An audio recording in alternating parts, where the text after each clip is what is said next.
too worried. Doesn't he do nice, neat work? I love it. It looks good. Yeah, well, and that's your disconnect right there, right? Disconnect from this inverter being the battery charging. The battery to provide you battery power is here. Now the battery can become a load and be too much of a load, then I can just cut it off.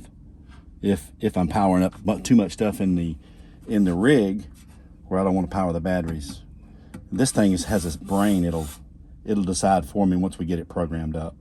Sweet. It'll decide if once there's 800 watts of solar on board, it'll decide between solar and how much battery juice is left, and it'll monitor all that.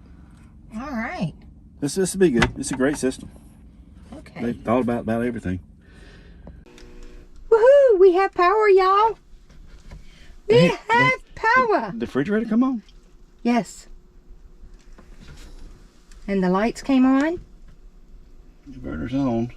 No alarms. Hey, hey. That's what we're talking about. I guess I had to cut this switch on up here. That's what you had to do? Inverter on. I had to cut this on.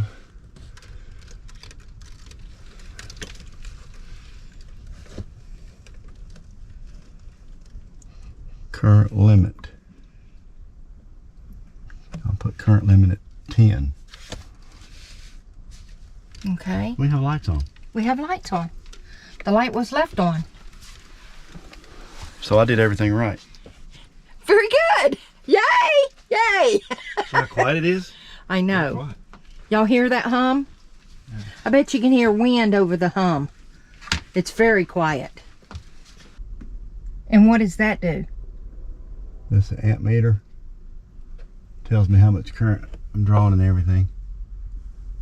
So inverter's on. We have power to the RV. Because the lights are all the on, other stuff will happen when I have solar or I have the generator on. So the next test is crank the generator. We have lights. Yes, our bedroom is a mess because of all this. The refrigerator is running. Can you hear it? Yes. We're on batteries right now. I'm excited. TV's on. And the TV is on. Sweet. Yep. Love it. All right. We'll have constant power now. 24/7. That's awesome. Always don't have to worry about going down the road. Not enough batteries or any of that problem. Won't have that problem. Nope. And once we get solar, you won't have to use the generator as much. Right. There's no alarm. I want to let it run for a few minutes if we get any alarms or anything. So. Yeah, because you set it low. You set it at 10 amps. Well, I set 10 amps for the generator when we hook to it. Wow, the fan just came on. Yep, it blow us air out each side. That's good. The air's cool. Keep everything cool. Yep. Nice. We've had this open and we've been in the heat back here all day. We've got no alarms. Now we'll crank up the generator. And let it run for a little bit and see how everything goes. None of the cables are hot enough. So but the TV on, refrigerator's on. Lights on. Yeah. Hot water heater's off, right? Yes. Because the only time that'll be on is when I crank the generator. Gotcha. Suck the battery. He's going out and he's going to plug in the generator. And I'm here to make sure nothing pops or explodes or catches on fire. Woohoo! Nice job, huh? Started the generator. I'm ready. Go! The fan went off. Okay, the fan went off. It switched over to charge. Bulk. I don't know what bulk means. TV and stuff stayed on. Oh, wow. Switching over, it stayed on? Yeah, we'll cut the generator off, everything stays on too. The thing has a brain in it. It senses where the load is. You won't never be without power, you. Oh, the fan shut off, didn't it? Uh-huh. Okay, what's that say up there? Inverter on, mains on, bulk charge is on. Mm-hmm. Tells me the main's good. Bulk. Float. Means it's putting juice to the batteries. Some juice. That's sweet. That's real sweet. Let it charge for a little while and see what happens. Leave this open. Oh, hello everybody. We're working on our battery bank here. I got put in a heat controller, and I've got this cooling fans that I'll be putting in today. And this is the temperature sensor controller. It gets a little warm in here, and I got to circulate some air. So I've got a fan that I'm gonna put here. I have this exhaust in here, or intake right here, that I just put in the other day. It's a 12 by 12, and I'm gonna put this fan here to help pull the air around. Then I have this fan right here. This is a dual cabinet fan. These are what you use for stereo gear and electronic gear to cool them. They're quiet fans.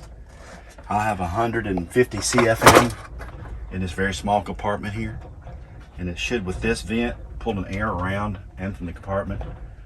And these two here are going to be going, these two here will be in the back going out that way to the trunk, which is vented. I gotta cut some holes here, mount this stuff, run the cabling, set the thermostat over there, and I have a power strip that's already, because this runs off 115. It's on the back side of this wall. For my trunk, I put a power box in there, so I'll just plug this into it to power the fans up. So, piece of cake. So why didn't you do this before? I just didn't know I didn't know the temperature ranges. You don't know everything about a job, and I didn't know if this would really work. Look at there, y'all. Woohoo! Awesome. Can you feel it pulling in right here at the return? Well, I won't know that until I check see if yeah, they're on too, I think. Sweet. Look how cute that looks. Aw, that's so cute. Anything you think I'm missing, let me know. Well, there ain't no guacamole, and I was gonna make some.